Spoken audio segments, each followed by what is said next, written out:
believing in fairy stories, which I think is rather ridiculous. After all, the magic of myths or fairy stories is not an end in itself. It exists to serve virtue and satisfy certain primordial human desires.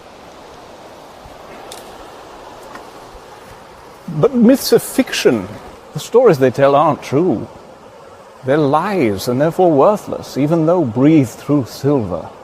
They're just beautiful lies. You can't seriously believe in fairy tales. Why not? I can, in fact, I do. But this is preposterous. How can you seriously believe a lie? Oh, Jack, myths are not lies. In fact, they're the very opposite of a lie. Myths convey the essential truth, the primal reality of life itself. Go on. Well, you see, we have been duped into using the word myth as being synonymous with a lie, because we have been duped into accepting the first real lie of materialism. And what is that? That is the hideous claim that there is no supernatural order to the universe. The materialists have imprisoned us in a world of mere matter, of physical facts, divorced from and devoid of metaphysical truth. Well, I say that they are lying. I say that they are the ones who have come up with a false myth. Their world doesn't exist. It's merely a figment of their imagination. Well, fine. However, there's a problem. The problem is they have convinced us that it is true. They have made us believe that this is all there is. 3 dimensions, 5 senses, 4 walls. Isn't it? Most emphatically not. Jack, the 4 walls of materialism are the 4 walls of a prison, and the materialists are our jailers. Don't you see? They've put us in a prison of 4 walls. They don't want us to see what's beyond those walls. They don't want us to discover what lies outside their narrow philosophy. Worse than that, they think that any attempt to escape from the prison is an act of treason. Well, wouldn't it be an act of treason against rationality to believe otherwise? Now, Jack, think for a moment. How can it be wrong for a prisoner to think of things that exist other than walls or jailers? Doesn't the fact that the prisoner is able to think of things outside the walls suggest that perhaps things do exist outside the walls? After all, if the prison really is all there is, how are we able to picture things that exist beyond the prison? And this is where myths come in, you see. Myths exist outside the prison. Myths allow us to escape from the prison. Or if we are not able to escape, at the very least they allow us to catch a fleeting but oh so powerful glimpse of the beauty that lies beyond the walls.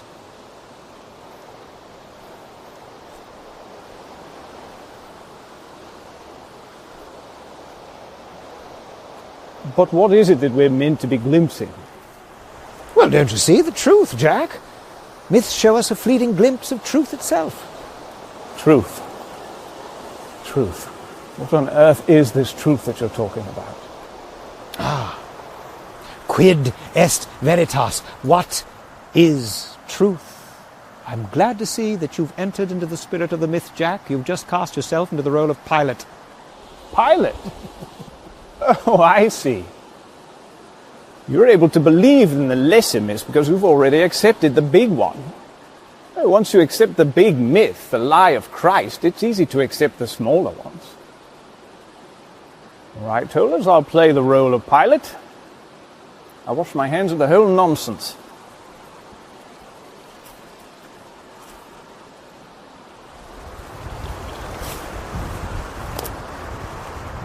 Well, Jack, you may be able to wash your hands, but your mind is still muddied.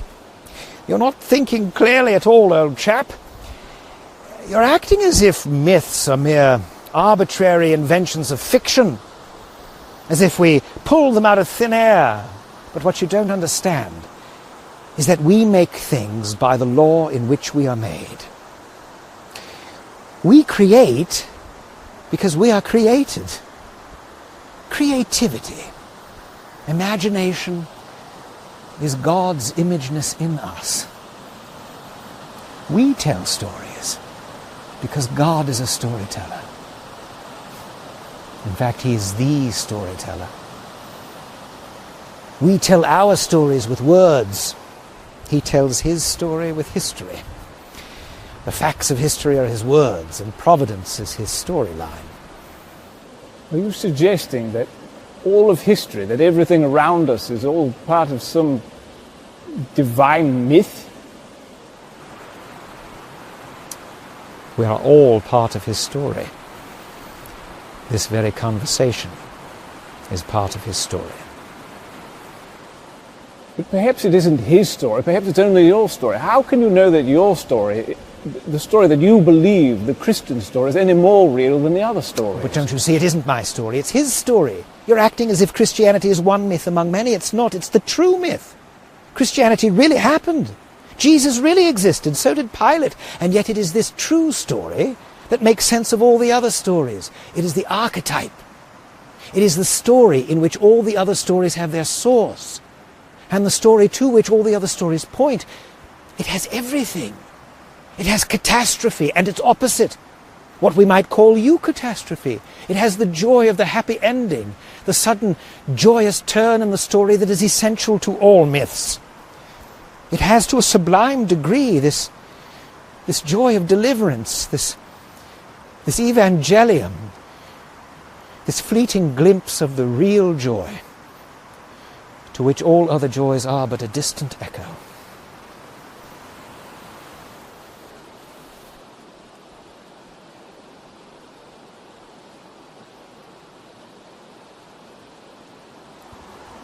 Tell us, what did you mean by catastrophe and eucatastrophe? Well, for example, it has the catastrophe of the fall and the eucatastrophe of the redemption. It has the catastrophe of the crucifixion and the eucatastrophe of the resurrection. It has everything man's heart desires, because it is being told by the one who is the fulfillment of desire itself. It is a story that begins and ends in joy. But just because a story brings joy, it doesn't necessarily follow that it's true.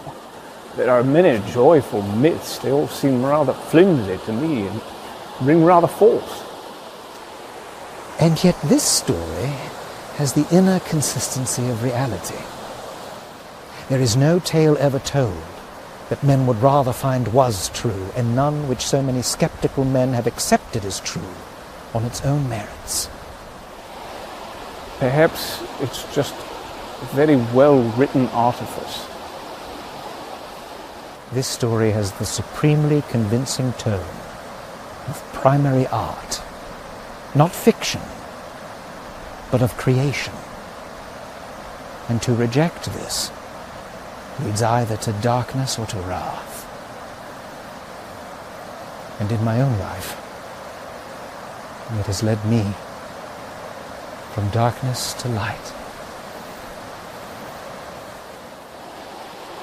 Astonishing. Told us, you astonish me. You absolutely astonish me.